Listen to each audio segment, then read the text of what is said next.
they make it rough. They make it rough. All that fraud, Doge found all that grant stuff going through easy. And how hard it is for me to get something off the ground to work with the kids. Bad, man.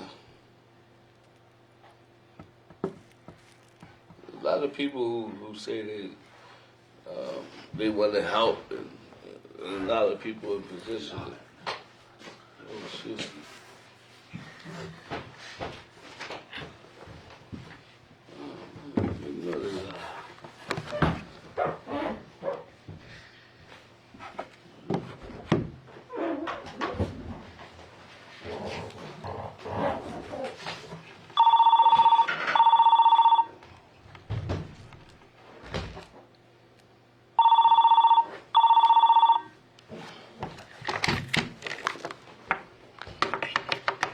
Okay, peace and blessings, family. This is Brother Shareef with the Hour of Power. Shout out to my co-host, Brother Ptah. He wasn't able to make it today. We'll open up with our universal prayer and our nugget of truth, and then we'll get right into this interview with these wonderful brothers. In the name of God, the gracious, the merciful, we give him praise and thanks for his mercy and his goodness to the human family. If all the trees upon the earth were pens to write with, and if all the oceans were ink, and then another 7 oceans to add to its supply, the writing would still not be enough to explain the glory of God, for he's the gracious, the merciful. Even if I lived to be 1,000, it would still not be enough to thank God for his many blessings and gifts. We confide in no other in our time of need, and we praise no other in our good fortune. He is one. And we thank God for the Metu Netter, oracle scriptures and writings that came on the continent of Africa thousands of years before any organized religion. We thank God for Moses in the Torah, Jesus in the Gospel, and Muhammad with the Quran. I greet everyone in words of peace. To my Christian family, praise the Lord. To my Muslim family, assalamu alaikum. To my Hebrew Israelite family and Jewish family, shalom. To my Black conscious family, hotep. To my Native American family, halito. And the people in the streets, what's good to you? It all means peace. So this week's nugget of truth, and the nugget of truth is just like explaining our history, since it's not being properly explained in the school system and everywhere else. This is a brother that has been greatly forgotten in our history. His name is David Walker, and he came out with this David Walker's appeal in the late 1800s. His father was enslaved, but his mother, when he was born, he was able to get around that. He about scared the daylights out of America. He somehow got this David Walker's appeal to slave plantations when they would bring in different goods.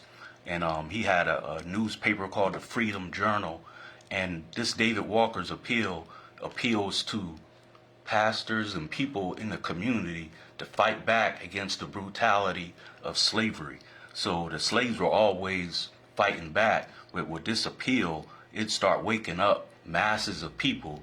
And back in the 1800s, $10,000 was a lot. They put that as a bounty on his head. So this is the first written document against slavery. People acted out and rebelled against slavery, but no one actually put it in a written form. He was the first one to do that. And again, his name is David Walker. And of course, he was found dead on his porch after this, put this bounty on his head. So we know what happened with that. But this is a very powerful brother. I encourage anyone to get this book, David Walker's Appeal. So, without no further ado, not you brothers need an introduction, but can you introduce yourself? I'll start with you, Pastor. Name's Chris Woodyard. Deshields. Okay. Sorry about that. You brothers have a lot of information to share, especially with our youth. And can you give a little history? Either brother can go first about some challenges you had and how you pulled out of that. Do you want to go first, Walker? Yeah, I'll go first. Uh-huh.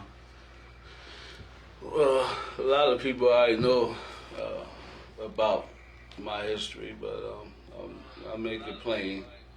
I grew up in the streets. I lived it. I breathed it. I ate it. The streets was basically like parents to me because I was raised in the streets. I had my parents, don't get it messed up, but I'm just talking about being in the streets. I learned everything I know from them. But, you know, I came on a long journey. I was once like these kids out here. Well, not like these kids, but I have my ways of handling things in the streets. But now, through the grace of God, I am where I am now, and I'm able to look back at my life and reflect on the things that I did and people around me did. I'm a blessed man where I'm at now, but I still can't believe I lived that life. It's to me, it don't make sense. It's not even intelligent, and maybe that's what it was, the lack of intelligence too. You know, like I said, the rules and regulations of the streets was important to me, and it meant something at that time. But now, what means a lot to me now is to be able to get to the kids now and tell them about the life I lived and the life I live now. A lot of people I come across with now don't even know that I was incarcerated before. Matter of fact, I can't even believe, you know, that I did live that type of life. You know what I mean? And like I said, that's all glory to God. But I am actually in the process of starting a nonprofit called Neighborhood Moses. And I started this nonprofit with the help of Miss Washington. Our goal is to bring the kids back to society, as far as get them more involved with society, because most kids in the streets don't even know what's going on, you know. Or prevent it. They don't have no clue of what's going on in their regular life because they're so street. You understand? So much in the rap, so much in a bunch of meaningless stuff. My goal is with Neighborhood Moses is to wake the kids up, bring them to a place where they can learn the trade. We're going to teach them basic trades, and not only that, we're going to have conversations with, you know, me talking to the kids, a lot of the people I know who got themselves together, who was once in the streets, bring them in so they can start talking to the kids. Just give them another outlook at life, because life right now is pitiful, man. I mean, it's a sad thing, the future of our youth. And I'm serious about this. A lot of people involved with a lot of different things, but to me, I don't see the sincereness in it. You understand? I don't see them willing to go hard for these kids like me. I'm willing to go hard. You understand? If you don't mind me asking, where'd you come up with that name? That's powerful. I came up with it because I look at Moses, and I look at everything he did, and how God worked through him to lead the people out of Egypt, you know what I mean, and out of the bondage of the minds. That's what a lot of people don't understand. It wasn't just physical, it was mentally too. And Neighborhood Moses is going to bring the kids out of the physical situations, and we're going to work with them mentally to teach them how to be men. That mental part is important, especially when you read the verse where it says, "Come, let me deal with them wisely." Yeah, I mean, who that sounds awful familiar. You know. Now this is the thing. You know, when these kids, to me, is so sensitive, so weak. A lot of these women is bringing up, and grandmas is bringing up these kids, and much props to them. You understand? But they can't teach them how to be men. That's why these kids is, you know, quick to shoot, quick to snap out, quick to go crazy, because they got these feminine ways, and they need to be taught how to be like men. So, through the grace of God, men like us, even though we got our own kids and family, we're obligated, to step in and help these kids.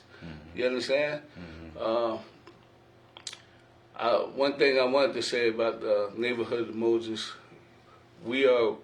our main focus is to get the kids out of the street and teach them trades, but at the same time, my main focus is to always teach them how to respect people, how to carry themselves, and show them what the world did for me. You understand what I'm saying? My change in life, and me looking at things through the world eyes, not the street eyes, and seeing how, like I said, I still regret the things I did. I can't even believe I lived that life. It took me so long, but I'm still blessed and I'm thankful. But these kids these days, they need men. And Neighborhood Moses is going to raise up men coming out of Egypt, coming out of these streets. You understand? And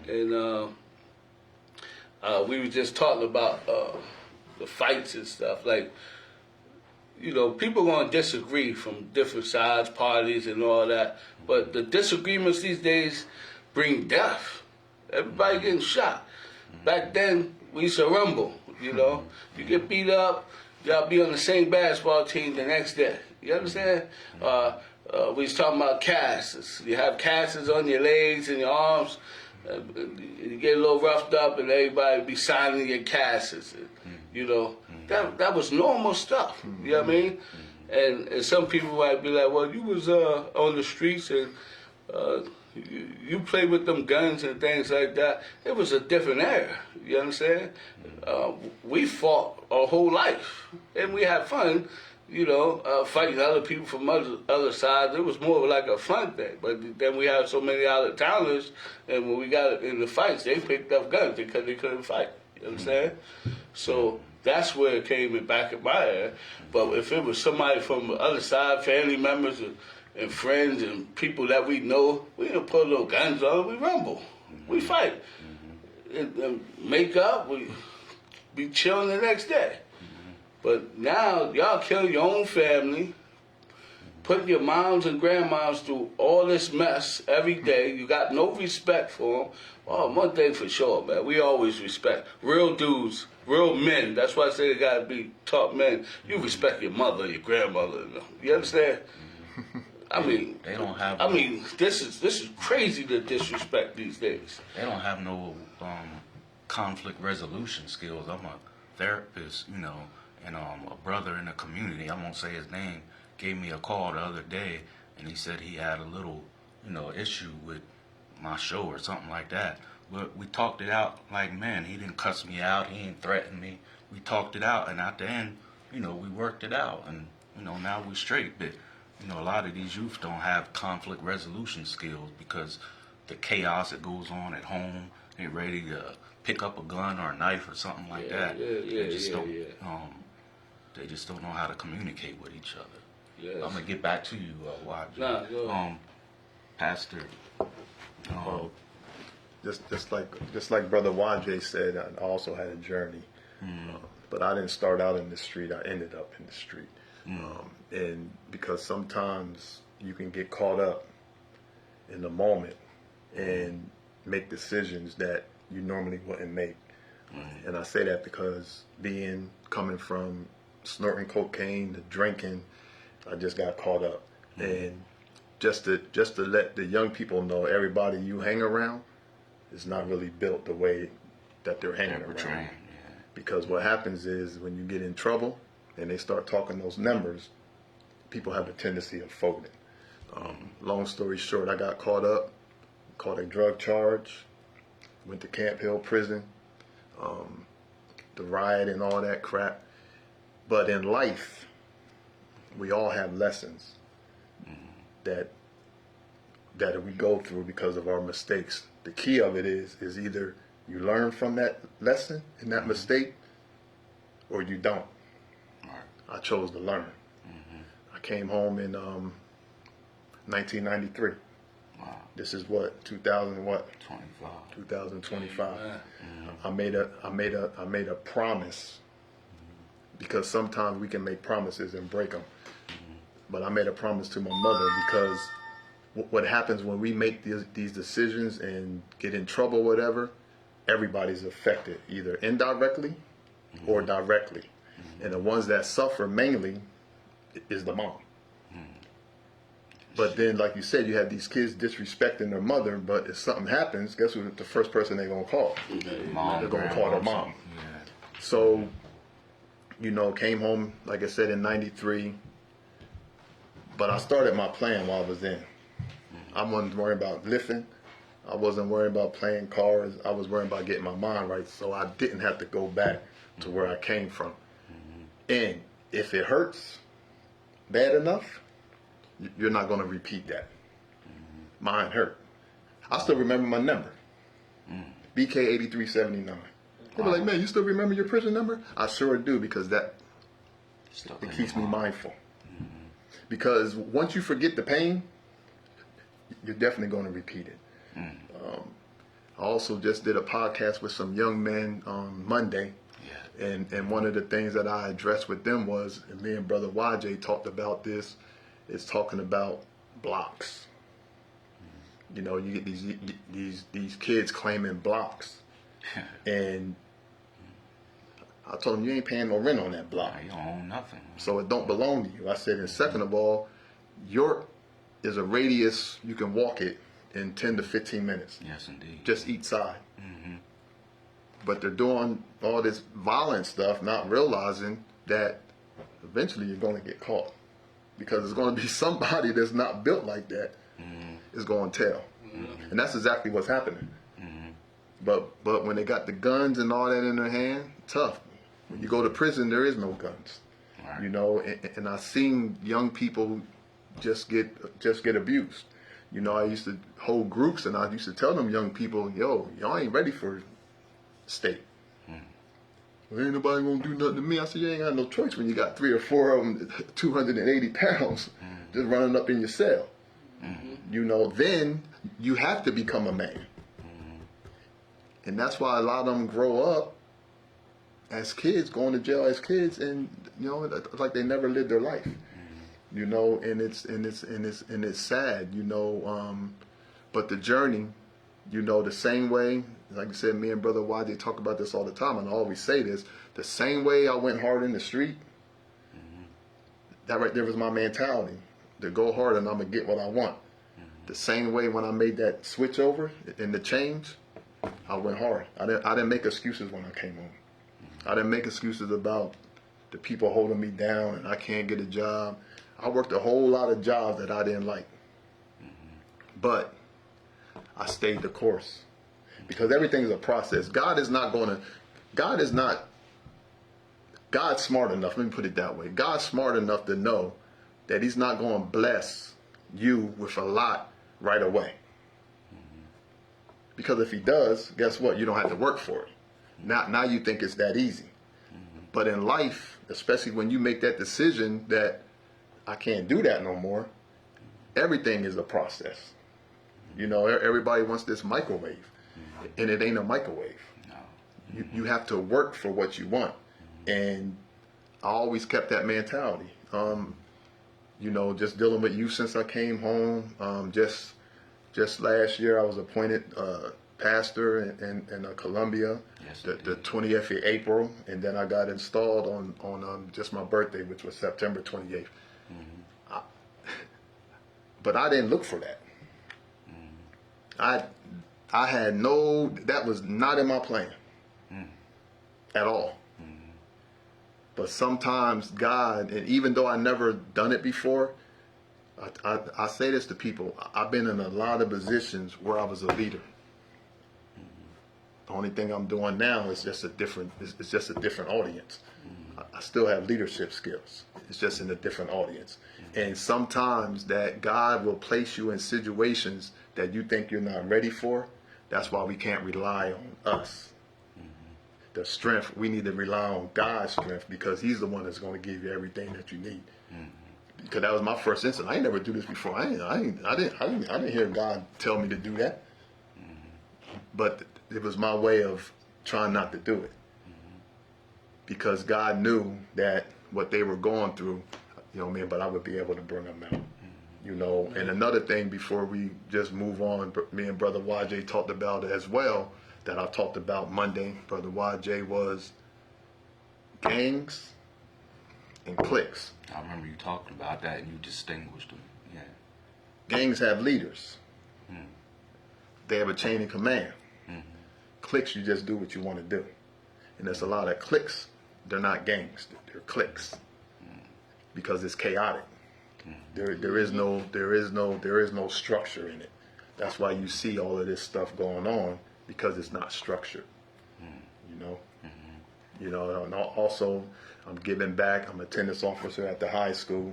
You know, I've been doing that for 4 years now. So, like, God just has me in places where I'm dealing with young people. Right. I'm gonna come back to you, because I want you and Brother YJ to answer the same thing. You kind of already answered it, but what clicked in your head, or what was it? Someone that said something to you that said, "I'm changing this, and I'm never going back." It was. I mean, I can't give nobody. I can't give nobody credit but God. You understand?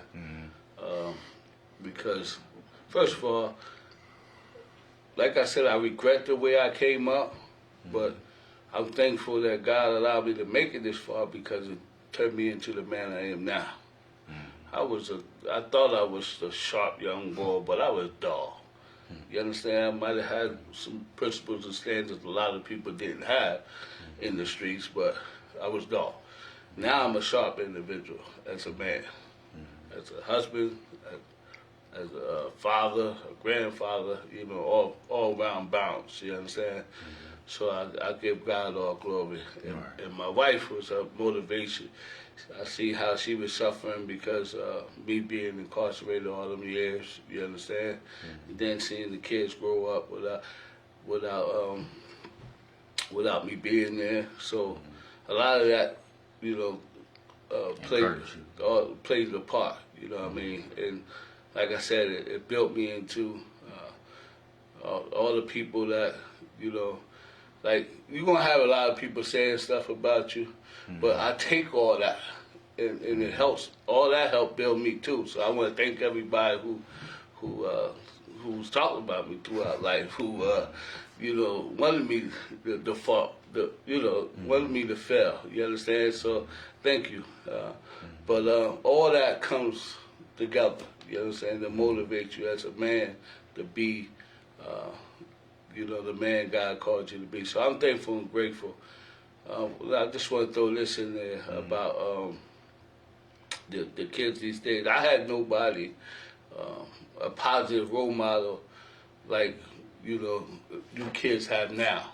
You kids got a lot of people that's changed their life trying to teach you and show you the right way. I mean, that's a blessing, man. You understand? But the moms need to get involved too, because the moms is complaining about when a kid gets shot or go to jail, this and that. But they need to tell their kids how much they love them, and, you know, I don't want you in the streets, you know. And they say, well, I said that already. No, keep saying it. You understand?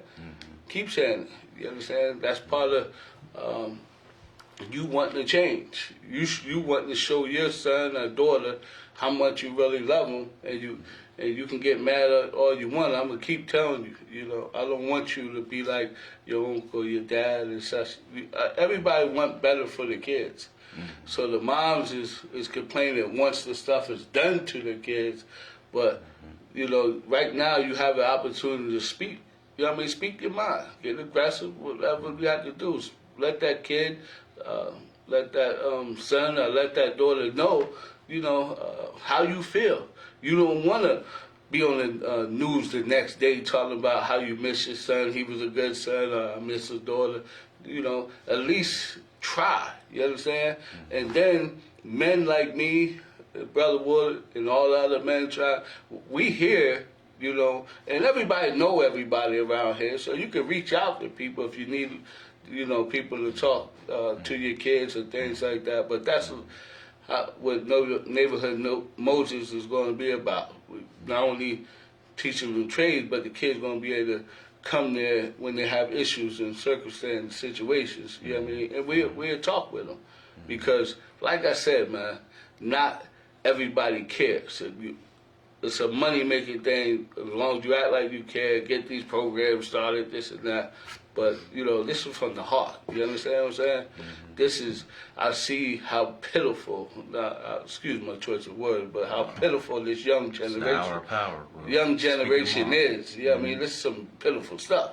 How they treating their elders, how their moms, their dads, their grandmoms and stuff. You know, they need to be checked. You know what I mean? And we understand we got racial issues and all that. We got a lot of problems all over the board dealing with black people, but we got to start, you know, within ourselves. You understand? We can't count on other people. We can do more if we work together more. You understand? Nobody's working together. You get on. We do shows. We start programs, but nobody really working together. If you work together, we can make this work, because these youths, you know, they can feel real people. You know what I mean? People can talk it, but they can feel real people when they talking to them. And you talking to some real men here. You understand? And I just pray that, you know, that one day that York actually turns into something beautiful. Because right now it's pitiful. It's pitiful. Yeah, I definitely agree with us working together. Elijah Muhammad, one of our teachers, told us that unity is more powerful than an atomic bomb. You know, if we, like you said, bring it together, put our egos, and even to a certain extent, like Malcolm said, put your religion aside, because we don't want nothing to get, not that you stop practicing, but we need to not let that divide us. You know? Yeah, because that's why we here now. You know what I mean? Because it's about the kids. You know what I'm saying? You ain't going to change my faith. You know, I probably ain't going to change your faith, but we're here on the same cause. You know what I mean? No, I back you up, and same with the pastor here. Quick question for you. I almost lost my track of mind. What clicked with you? My change came on June 25th, 1990. That was the day I got arrested, and from that moment till I came home, it clicked. Being in an environment like that, I ain't like sleeping in the same cell with a man. I ain't like waking up. I ain't like watching that joker put a towel to go to the bathroom. I didn't like them guards I can't even imagine. come in, you know. And back then, Camp Hill, because I was up there doing a riot, so it was vicious, because it was just totally different because all the chaos. But just to be in an environment where you in a shower and you got 150 jokers coming, and you know, back then the only thing they did was, the first one was to start washing, the second one just was to rinse off. But in the midst of that rinsing off, you got 150 other jokers coming. I ain't like that. You know what I mean? I got in the shower with about 6-7 pair of underwear on. Huh? Yeah, I ain't had to go through all that. but I ain't, no. But I didn't like it. Yeah, I know. You know what I'm saying? Who would like it? So, you know, you sitting down eating. You don't got a name. Everything's a number. Yeah. You know, like, I did not like that. Yeah. So, I'm here to tell the young people that you can change if you really want to change. Of course. If God can change someone like me, and also June 25th was my last time I drank, and the last time I snorted was June 25th, 1990. And this is what, again, but I could not do this on my own power. But I tried to stop on my own power before I went to jail. And I couldn't do it. I didn't have enough willpower to do it. But allowing God to work in my life, Crazy. He took that. You know what I mean? And I ain't no recovering. I'm done.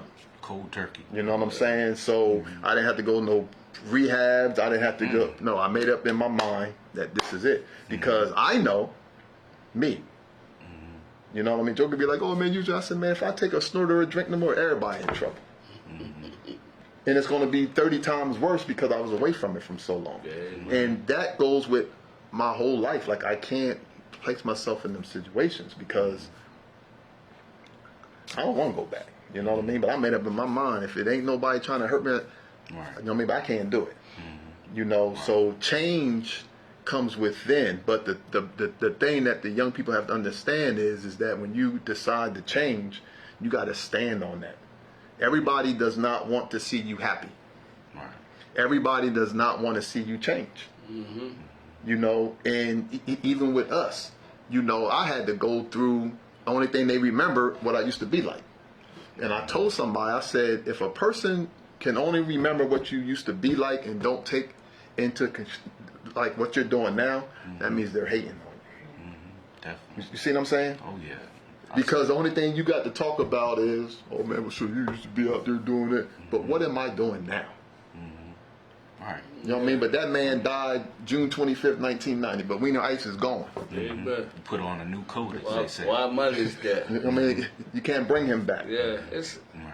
But I like to add on what the brother was just saying, especially about that guy doing prison. I used to always tell my wife, she used to come see me all the time, but that was the worst time. Not her coming to see me, but you got to get naked in front of another man, and that man tell you he looking at your body parts, and then tell you to bend over. And as a man, you Is that the guards? Yeah, the guards. Then you bend over, but you do it fast, and then they be like, "Hey, Deshields, you did it too fast. Bend over slow." So, that stuff irked me so bad, but matter of fact, it's only through the grace of God I made it through that. Because I wasn't well, I'm going to let that go. But get back to the young people. They don't recognize and identify the circumstances, situations that they're going to face. They look at, Satan always wants people to see the good things. They give you that, give you your little reputation, give you your little drug sales, your car, your chains, all this stuff, give you all this stuff. But the consequences,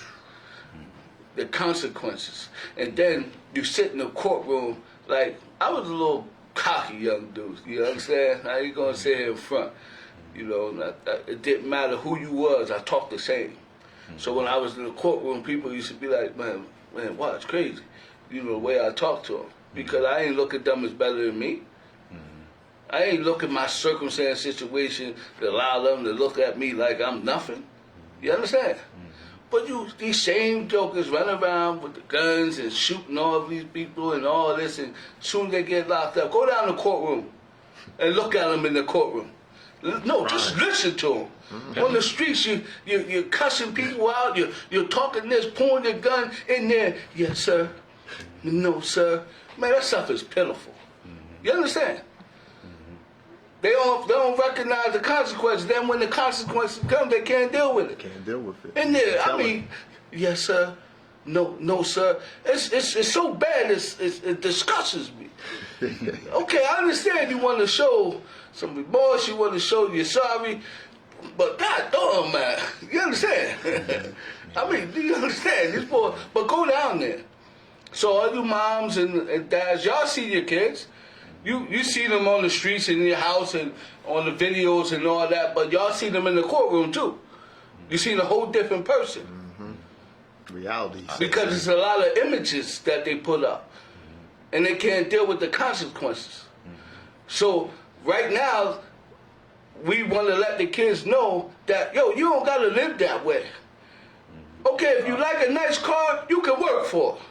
You like nice jewelry, you can work for it. You like nice clothes, you can work for it. stay alive. We want to show you how to be a man and make it around here, and be here for your kids. Be there for your mom and dad. Be respectful men. You understand? Not soft, feminine, weak men. Then you go in the courtroom. Then once you out of the courtroom, you go back to talking like a gangster. You understand? You understand? Once you out of the courtroom, you just was in there. Yes, sir. You understand what's going on? Yes. That's enough. You know, they start pleading so much. You understand? No, go down there and sit. You know, I just was down there sitting, and I was watching the court procedures, and I'm looking at all these people and everybody. Yes, sir. Whole different people, whole different mentality, whole different voice. On the streets, yo, my man, in there. Yes, sir. Weak, soft voices. I'm like, look at these guys. You understand? They weak and feminine. They need to be taught like men. I wanted to, not to interrupt you, bounce off of what Pastor said about how people, as if they live in a utopia or something, like they never made a mistake. They don't remember what you're doing now before. And I hope you don't mind me saying this. When we hooked up, a couple of years ago, I was so proud of you. Even though I never been in trouble, I never act, any different. And people had the nerve to say, Brother Shareef, was that a picture of you and YJ? I said, yeah, that's my brother. Oh, wow. I said, what you haven't made no mistakes, you know what I mean? And I always backed you up. I said, what is he doing now? He's a father, a grandfather, business owner. That's what I look at. Even though, but you never been in trouble. I said, so what? What does that mean? He's still my brother, and the same with you. You know what I mean? But I know we lived through the era of the community centers. Do you think we need to get that back? Because I was at a city council meeting yesterday. They're spending $500,000 on 2 bathrooms in the city. 2 bathrooms, $500,000. What? Well, that can be used on so many different things. That's how I feel. Let me piggyback on what you just said, because I ran into that a whole lot. Like I said, Waj and a couple other people, you know what I mean? But they my brothers. And with me, I don't let other people change me. You know what I mean? But I'm still the same person. I just don't do what I used to do. I don't look down on people. I don't judge people, because I was once there. And it's only by the grace of God that I'm not like that no more. You know what I mean? And even when you see people that's strung out, oh man, they're still strung out. Yo, they're sick. I said, I was sick. Man, we all was sick in some type of way. But to be able to overcome that's a blessing, because that could have easily been me. I could have came home from jail and went right back doing the same thing. That's the way but by the grace of God, it didn't happen.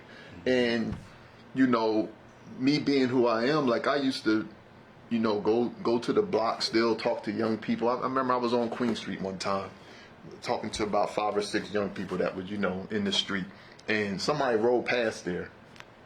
They went and was like, yo, man, boy must be back there, doing what he should do, man. I saw him on Queen Street. And I had somebody come to me, somebody supposed to be know me. Yo, man, so-and-so said you hustling again. I said, bruh, I'm going to say this to you. I said, but you know me. I said, what you should have said to the person was, yo, I already know. You know what I mean? Because that's my man. I already know. But people look at what you got and don't understand that God's word said what? He'll bless you where you won't have enough room for it. So when God blesses people like us, people trying to figure out how we got it. We got it because we work hard. Amen. And then you can have the same thing. You know how much money I wasted when I was in the street acting stupid? Now that I'm smarter and my mind is right, I know how to spend my money. Yeah.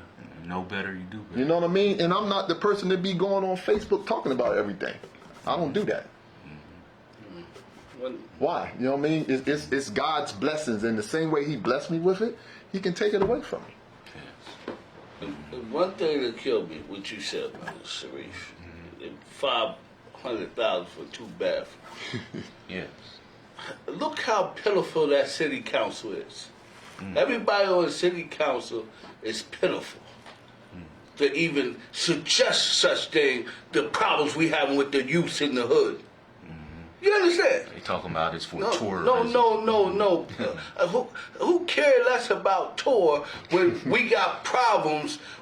Our core problems is these youths out here and the violence and the drugs and so on and so on. Nowhere to go. So if you can put $500,000 in the bathroom worrying about tourists, where your mind and heart at? That's what I mean. These people ain't sincere about helping the inner city. As long as them and their families all right, they care less. You can put that in the community, man. Yeah. After school programs, big brothers, big sisters, all type of stuff for these kids. Now I'm young. I remember the big brother programs, and I remember the white dude who used to come in, and all this time I remember this guy used to come in and try to talk to me, but he had nothing with him. God bless his heart. He tried. But I didn't see me in him. You understand? But I look back and I see how hard he used to try. He used to come pick me up, take me to place, do things I never did as a kid. Take me places I never was. There's so many things you can do to help these youth. You worrying about bathrooms? We're talking about $500 on two bathrooms? Yep. You got to be kidding me. One in Penn Park and I think another one downtown or something like that, but they said it's directed towards tourism, and they say it may help the homeless. I don't know how they're going to control the flow of that, because people could be having sex in there, taking drugs. Like, I know they're going to. That's exactly what's going to happen. I know they're going to look at it and be like, you know, what I said about the school board, whatever, you can take it away. I mean, city council, you can take it away you want to take it. That don't make no sense. There's so much you could do with $500,000 for these youth, especially school about to get out. Are you serious? And look, nobody said nothing about it. They approve and do stuff for downtown, but nothing for the city. Every time we talk about after school programs and stuff for the city, they never have money. But as soon as them immigrations came, they had plenty of money for them. Man, you got to be crazy, man. I don't understand. I don't really understand why they're in an uproar. About the because education. about the even the school board, the education that where your car sit right now on the level of education, parents should be going crazy. Your kids is getting past it and graduating with no education, and you're cool with that. Let me say one thing, Brother Wache. If Man. anyone wants to call in and make a comment, because these two brothers are dropping some jewels, the call number is 717-846-5067. That's 717-846-5067 if you got any questions or comments. Schools is getting out right now. About to get out. You got $500 for 2 bathrooms. You got to be kidding me, man. You understand? I mean, where your minds at when you come together and come up with these ideas and vote?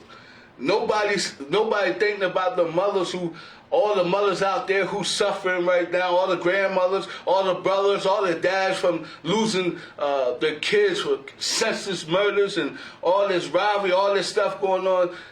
You don't have no mindset to see how you can better that or help in them areas, but you want to put y'all little brains together and put a bathroom down in the parks, $500,000. I'm still bugged out about that, man.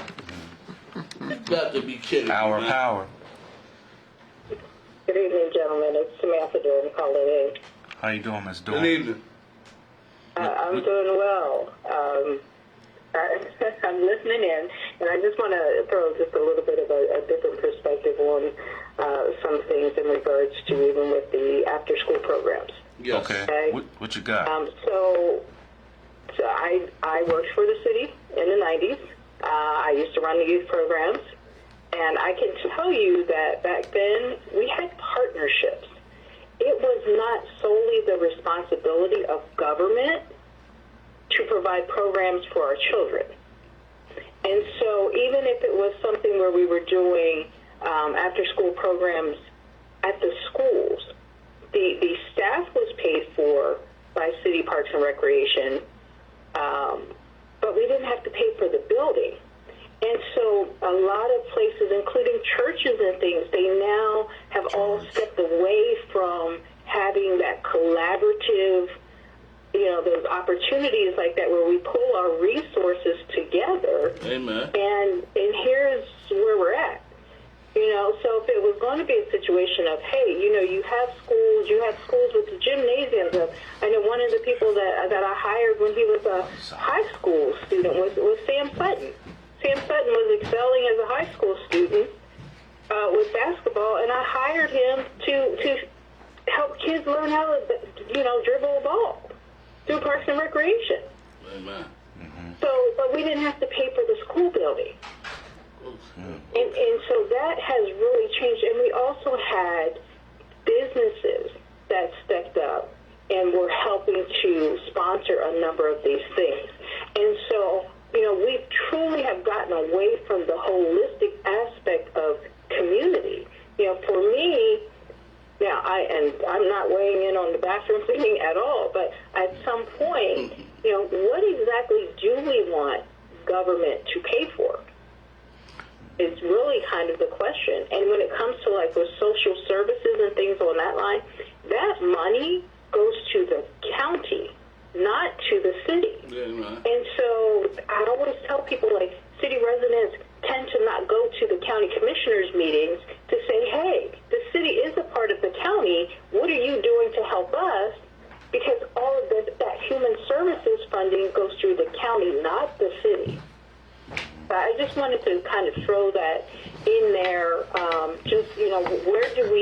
What do we do to get back to true collaboration where we can have our churches, our schools, our government, and our parents working together to take care of our children?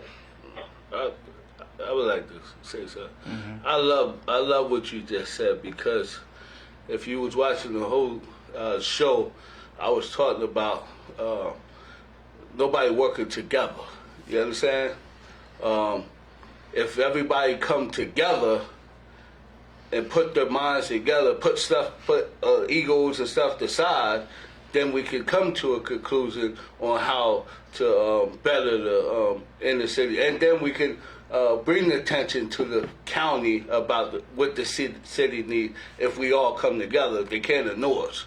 But if everybody coming from this way, that way, this way, nothing's going to be done. Since you was in there, it's probably the same way. Nothing's getting done.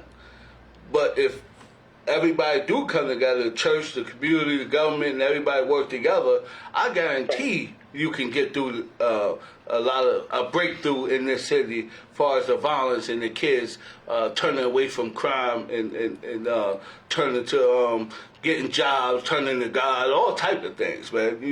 These kids need that community love. Everybody coming together under the same umbrella and covering the kids everywhere we go. Now we ain't gonna get off the line here if I can. So just okay. it's two really quick things. Go ahead. Okay, shared responsibility, coordinated action. If we just did that, focus on shared responsibility, no finger pointing. Amen. Shared responsibility for where our community is at, and then coordinating our response for how we're going to fix it. And just stick there. We don't have to like each other. We don't have to, whatever. But I work with departments all across the country. And when I tell you that York has everything that it needs to be successful already here, I mean that. The difference is we're not working together. We're working against each other. Yep. And before I hang up the line, I have to say to Chris, I just want to know, here it comes, sir. For all those years that you lived just a couple doors down from the fudge lady, how did you maintain your figure? I gotta be right back. All right, then. All right. Thank you. Thanks for calling in, Miss Dorn. Thank you. All right, we got about 10 minutes on Community Access TV, but since we're streaming live on Facebook, if the brothers don't mind giving us a couple more minutes of their time, we can go a little longer. Yeah. So, yeah, it's a lot going on nationally and locally. But I'm glad some of the things that I hear nationally with police interaction with our people, I'm glad to that level. I've never heard of anything like that, here, at least recently. But we were talking earlier about keeping our children out of trouble, and don't put your, Malcolm said that. He said, be a good citizen. He said, don't give this man a reason to do what he wants to do and lock you up. He said, be a good citizen, follow the law. Do you remember, well, because I'm older than you, but when I was growing up, and I'm just saying in my era, the community policed the community. Yes. There was no disrespect. You didn't talk back to adults regardless of what happened. Right. You never talked back. We left our doors open. People could go in the cabinets and get sugar and juice or whatever they wanted. Right. And it was a community. It was a community. And everybody had love. And once we lost that, this is the result. Another thing you have to look at too is, in a whole, when the father's missing, it's crucial. I don't. If you don't have a strong man in the household, the house is weak. Yes. And that's no knock on the women. Because it's not disrespect, but I mean as far as the structure of it goes, because now you have two people working together, and sometimes when you see these kids growing up without their dad, that plays a major part in it. So damaging. They're even and the dads are dying young. Got 2 or 3 kids now. You have those kids, they don't have a father. You know what I'm saying? And it actually wears on them, because whether they say it or not, they act out because they miss their dad. And they never had the guidance of the father, because the father died when they were like 2 years old or something like that. So they didn't really get a chance to be able to communicate with her. But having a father in your life really, plays a major part. You know what I'm saying? And it's I remember I did a group with about 40 young people. This was years ago, like when I first started doing my motivational speech, and I had like 40 young people, and I asked them to raise their hand if their dad was in the house with them. You know how many people raised their hand? You know how many of them young people raised their hand? 3 or 4. No, it was 1, and that person was living with their grandparents. And so you look at that stuff, and it's like, but it's major. And this even rings true in the animal kingdom. I had to do a lot of case studies and stuff when I was in college, and they talked about it's this giant animal park in Africa. They did a study on the baby elephants when the dad was in the community with them, no problems. As soon as they pulled the father out of the case study with the elephants, the youth start killing and being violent with each other, and they said this is synonymous with, humans. I know it is. I was blown away by that. The elephants start becoming violent and even killing each other. These baby elephants in this park in Africa. So it's no rocket science, and the sisters need their dad too. So and any thoughts on that, Brother Watt? I mean, the line up with that, look at the prison system. I was part of that. I had to watch my kids grow up, and I wasn't there. You understand? So yeah, we men, a lot of the decisions we made affect our kids' future, and You know, it's a sad thing, but a lot of, I must say with a sincere heart, a lot of dudes got their life together and trying to do right for their kids now, and their grandkids, and that's why I said if they had any type of unity thing in the community, as far as churches and the community, the government, everybody coming together, they got a lot of men that they can get involved with things. You understand? It ain't just me, Pastor Water. It's a lot of men, and I was blessed that, you know, my wife, you know, she still listened to me when I was in prison. So I told her a lot of things, how to handle things. You know what I mean?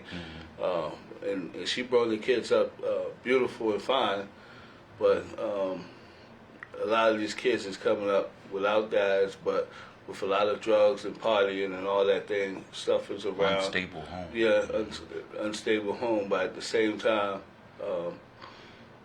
we have to be, fathers have to be more involved with these kids' life, man. In these kids' life, to try to, it's never too late, you know. Don't give up on your kids. You know, they might bring circumstance, situation, or live in a certain type of way, but be willing and be ready to be there when they want to come back and get their life together. That's where I stand with it. You understand? Right. I will always be there for them. You understand?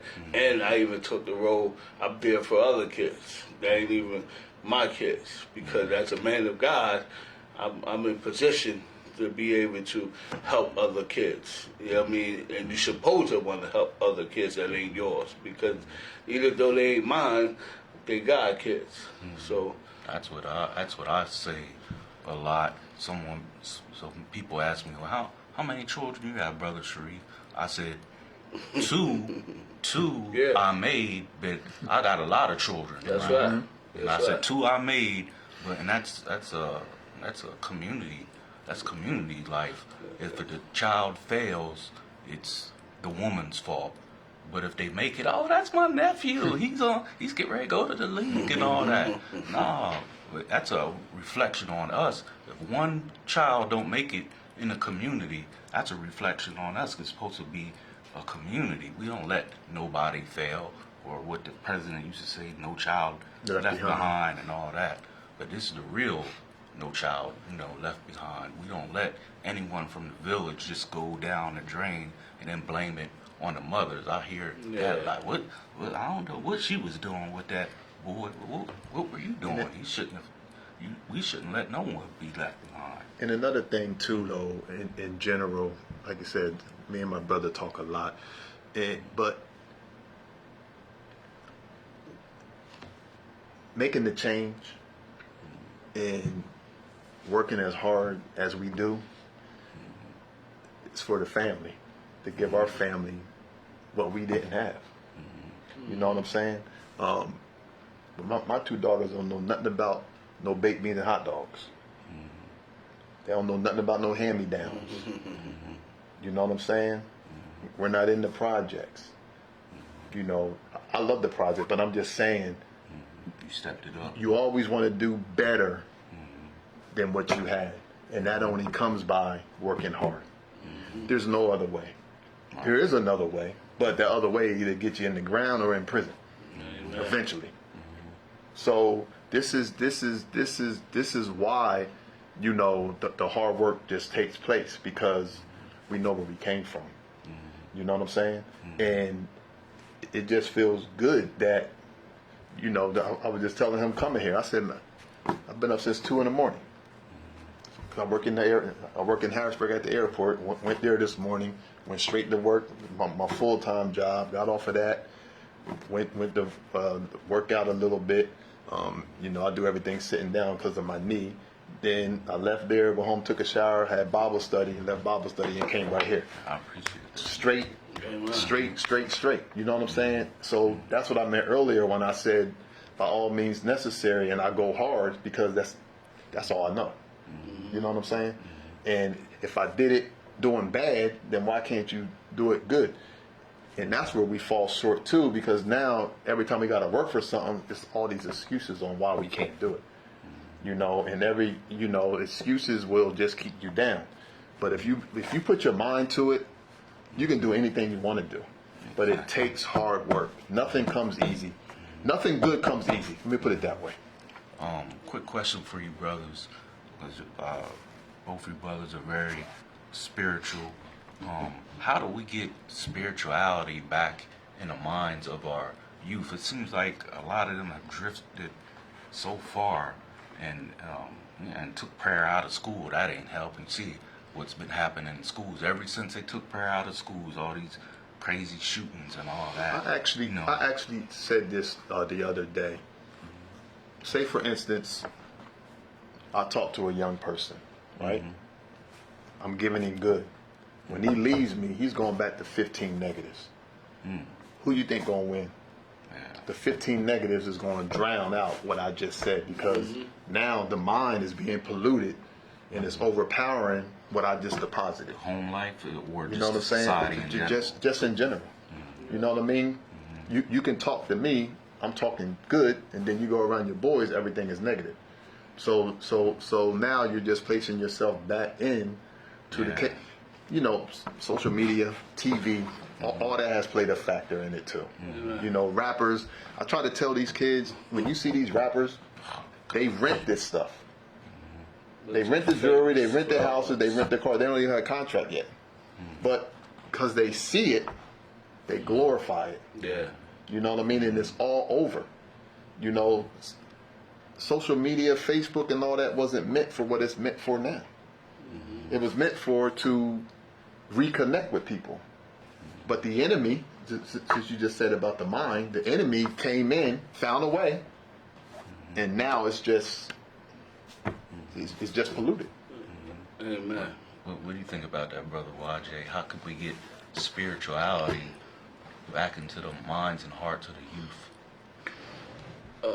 First of all, we got to get places that when, like Brother I said about when you're talking to kids, where kids can go around positive people. And like Lady was saying about, open doors, churches, just places where they can go, where other kids is thinking the same way. Because most of the time they is going back to around the same people, and then they start switching. What we call phony, fakes, being frauds. But the kids these days, man, the rappers is their preachers. Yeah. You hear me? Nah, you hear me? The rappers is their preachers. So they listening to these jokers. You can talk to them. They don't even got to go around the other kid. They can go home and listen to rap songs and start wanting what they saying, want to do what they saying. You know what I'm saying? Now, we all listen to rap music and stuff. But I knew the rappers was frauds and fakes. You know what I mean? I just liked the music. You know what I mean? It was my, everybody got their taste of music, and I liked the certain music. You understand? But these kids take it to heart. Like it's real. They look at it like it's real. Now, you got some kids, don't get me messed up, who try to live that life and try to be real about it, then they get killed, and they be like a martyr, like a hero in the hood, you understand? Oh, such and such, man, he should put that work in. Anybody can bust guns. I used to tell people all the time, they be like, oh yeah, such and such, he a shooter. Anybody can shoot a gun. I seen women shoot guns. You got little kids shooting guns. Anybody can shoot guns. It's the consequences that they can't deal with. So the spiritual life is getting took away from this crazy music and these drugs. You understand? But that don't mean we give up. That means we have to speak to them, but we have to have places that they can go. There's no positive places these kids can go. And that's what, I'm going back a little bit what we was talking about earlier. It's no positive place. You could use that money to open up places where kids who want to really, a lot of them want to get themselves together. But where they going to go? Yeah, they listen to some good advice from here, there, down there around 13, 14 negative advice people. You understand? But if they can come out of school and go to a place where people is teaching them the right things to do, how to carry themselves, how to treat other people, all these things, a lot of kids will start going there. A lot of kids don't want to be playing with these guns and doing all that stuff. But there ain't nothing out here to do. That's why all these kids, and look at the girls, the young girls, look at them all having babies. Ain't nothing for them to do. Right now, I'm pouring out a high with these kids. Everybody catching their kids with porn on their phone. Ain't nothing for them to do. So if the community come together and the churches and the communities and we have buildings where they can go, then we can start putting the spiritual life, helping to put the spiritual life together too. That hip hop is what I call a trash hop. I remember when I was in North Carolina, I spoke in front of some parents and children at a 21st Century program, and back then it was this rapper. He had this song called Cashing Out. He said, I'm riding around with my Nina, which is a gun, smoking on Keisha. Got 10 million views in like one month. And they're trying to, like you said, live this, hip hop back in the day was about bringing us up, community life, and the enemy came right in and took that out, and things just been going down, since. I don't know how to get around that, because I have a book that's written by a man by the name of Philip Muhammad, and he said he questioned 30-some rappers, and he said the producers, most of them said producers wouldn't give them a contract unless they talk about sex, drugs, guns, and violence. And he polled these rappers. He just didn't say their name. And he said 28 out of 30 all said the same thing. They won't get a contract unless they talk about this debauchery. And who they trying to affect. You understand? Yeah. It's never going to stop. It's never going to stop. It's horrible. This stuff is always going to be putting out that type of stuff to get to our youths and youngs. But at the same time, we got to push harder. You understand? We got to come together. But like I said, if nobody coming together, you understand? How in the world are we going to get to these kids? It's okay. I mean, you can get them and talk to them. Yeah, that's fine. Nothing's being done, though. You got to establish a relationship with these kids and let them see you real about it. But you don't got places like that to establish relationships.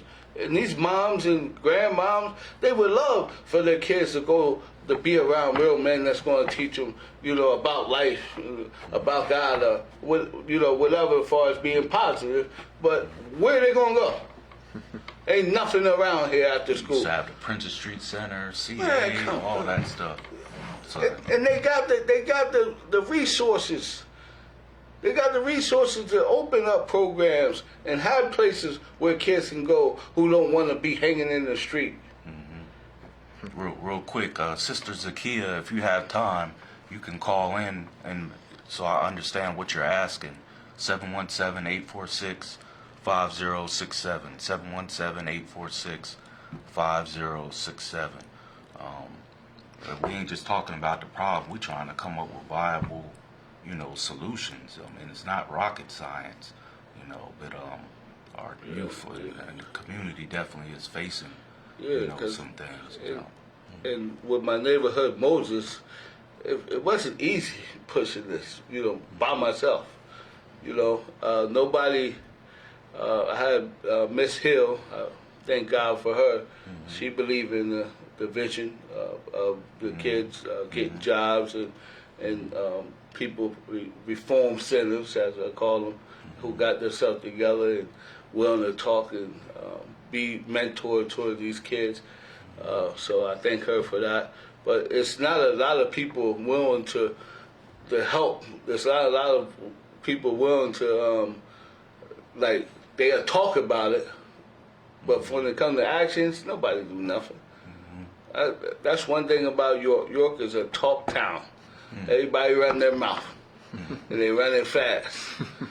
But when it comes to moving, they have no gas. You hear me? I mean, I call it like it is. Yeah. You know, but we all know each other. People can get in touch with people. People can start the machine getting stuff going around here and show not only New York, but show not only Pennsylvania, but show the world that, you know, we can come together. We can make a difference in the hood. You understand? We can target and work against this violence in the hood, the drug problem in the hood that these kids have. You understand? It's so much wickedness out here. One is the I've been fighting for the last couple months is these vape shops. Are you familiar with that? Right out at the Lincoln Elementary, not even 200 feet away, which I don't know how that got past the vape store. Then on the other end of Salem, and I guess that's Penn Street, they got one by the middle school. You know, and they already been catching a few of these places selling to underage youth. But You want to speak on that? What's that? You want to speak on that? With the vape? Yeah. Yeah, I don't know how much you brothers are Well, aware of that, but it's hard. I'm aware of it, and I think I talked to you a little bit about it before. It's pitiful, man. These people got, I got locked up before, and I got locked up for, when I did get busted, I got busted with paraphernalia too. These people sell paraphernalia. I mean, no, it's okay for anybody else to do stuff except us. You understand? This is a problem in the inner city. You have all these, but they're getting approved. You talking about you don't know how? Look at this city council we got now. That's how. Mine's filled with, excuse my choice of words, but you know what I'm saying? Nah, it make you mad when you in position and you have the opportunity to start standing up for the inner city, but you sit down and you shut up. You understand? That's them joints. Every single one of them sell all this paraphernalia, all this garbage in the city. And you know a lot of kids get this stuff, but nobody say nothing. Right. Why? But let a black man open up a joint and sell that stuff. Yeah, throw him under the jail. They get raided, knocked down, he be on the front page. Yeah. Now, I'm not speaking out of racist, I'm just keeping it real, you hear me? I'm far from a racist. I love all my people, you understand? But we just being real. This is in the inner city. They can go out in the white area. You understand? And see if you see them everywhere you go. Every Especially corner you in the turn. community. You never every corner you turn. And they're opening more of them every time you And then if you do see some out in them areas, they don't sell all that paraphernalia. And they're not in their community. You understand what I'm saying? Because I go out there for And they're not by their schools. No. It's the people ain't going to have it. That's what I said. York is a talk place. People talk for years. I mean, they'll talk you. Oh, I'm gonna do it. Yeah, this is what you sit there, have all these talk conversations, but nobody got gas to move. Nobody got gas to move. People say, "Oh, let's go to this rally." Go to the rally. Everybody hyped up for 1-2 days, then everything back the same. I mean, don't you get tired of that fake stuff? That stuff is fake. It does nothing.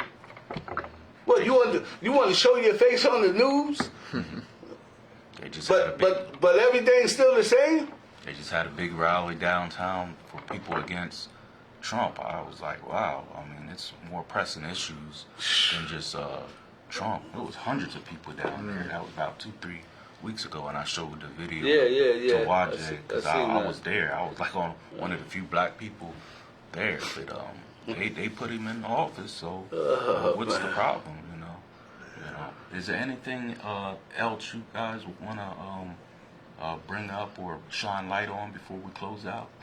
No, I'm gonna just say this as we close, and this is for young and old. I always got a little saying that if you do what you always did, you get what you always got. Just think about that for a moment. And I'm gonna leave them. And I end it. I'm gonna leave them with a saying I always say to everybody. You understand? All it takes is one night to make one wrong decision, Yes. and you change your whole life. Stop and think before you do what you're gonna do. Yes. Please. It can save you a lot. You just don't know. Just one more minute to think about that crazy decision you're about to make. You can save yourself a lot of problems and save your family a lot of headaches. You youths, man. I pray that I pray these youths come to their senses and recognize and see, you don't have to be real and be in the streets. You can be real and be in this world and live a real life as a man. And have morals and standards and don't break them for nobody. You understand? That's what I want to let them know. Right. Well, this has been more than a powerful interview. I was so excited to have you brothers here. Welcome to come back anytime. And I just hope some families out there take into consideration all the jewels that you shared, because that's definitely real what you just said. I don't act like I have two angels. My son recently made a bad choice with riding around with someone with a stolen vehicle, but luckily, one of the court counselors down there wanted to help black boys, and she said, if I see you back in this office, your dad ain't gonna be able to save you. So I think my son learned his lesson. It was just a bad decision, but they knew he wasn't the one that stole the car. He got good grades and all that, so that helped him out too. So some youth doing even worse, making life changing decisions way worse than that. We already heard about the young man that got into it. I don't know all the facts, but Cincinnati with it was a stolen vehicle. That would have never happened if they wouldn't have stole no car. Got no business engaging in that, and that cost him his life. And now his dad is down because he supposedly seek revenge with another cop. So it's just, our youth gotta get it together. Like Malcolm said, be a good citizen, follow the law. Don't give this man an excuse to do to you what he already wants to do. Just stay, follow the law. I've always kept that to heart when I was learning about Malcolm. But let's see, today is the 7th. I'm trying to think of, I think I got Pastor D. Marie. She's a pastor at a church, and she does some of the same work that I do, working with families in therapy. So I think she's supposed to come on Our Power next week. So tune in at 8 o'clock next Wednesday, God willing, and we will have her on the show. So I appreciate you, brothers. I really look up to both of you, and really respect the men that you have came into. So that's a great message to live by, and I hope these young people, some of them are listening. So thank you, brother. Pleasure. All right, brother. All right, man. Go turn off the TV here.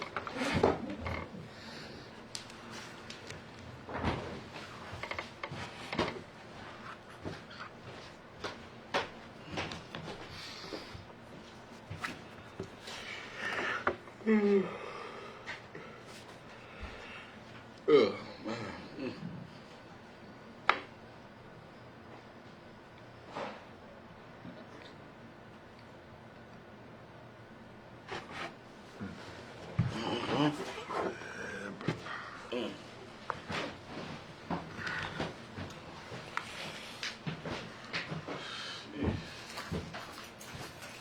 It's 10 o'clock. 9:30.